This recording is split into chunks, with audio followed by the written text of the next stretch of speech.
अंजली दमानियांकडून मंत्री धनंजय मुंडेंविरोधातील पुरावे अजित पवारांकडे सुपूर्द। वाल्मिक कराडशी धनंजय मुंडेंच्या असलेल्या व्यावहारिक संबंधांबाबत कागदपत्र दिली दमानियांची माहिती।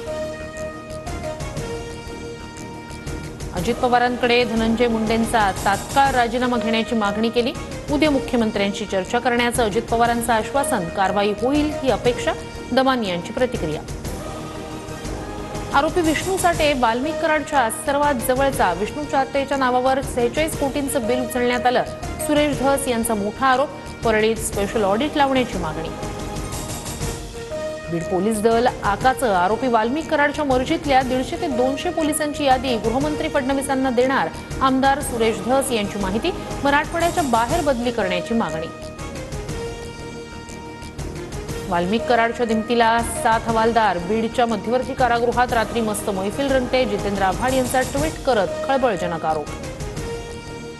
बीडमधील 26 पोलीस अधिकारी वाल्मिकच्या मर्जीतले। अशा पोलीस अधिकाऱ्यांची बीडमधून बदली करा। भूमाता ब्रिगेडच्या तृप्ती देसाई यांची मुख्यमंत्री फडणवीसांकडे मागणी। मिकी माऊस क्लब बीडला बदनाम करतोय। गुणरत्न सदावर्ते यांची सुरेश धस, जरांगे, तृप्ती देसाई, दमानिया यांच्यावर मिश्किल टीका। बिगर मराठा मुख्यमंत्री झाल्यानंतर षडयंत्र सुरू होत असल्याचा आरोप। महादेव मुंडे हत्या प्रकरणात आरोपी 15 दिवसाच्या आत जेलमध्ये गेले पाहिजे। पोलीस अधीक्षक योग्य पद्धतीने यंत्रणा हलवत नाहीत। सुरेश धस यांचा आरोप। महादेव मुंडेंच्या कुटुंबियांनी घेतली पोलीस उपअधीक्षक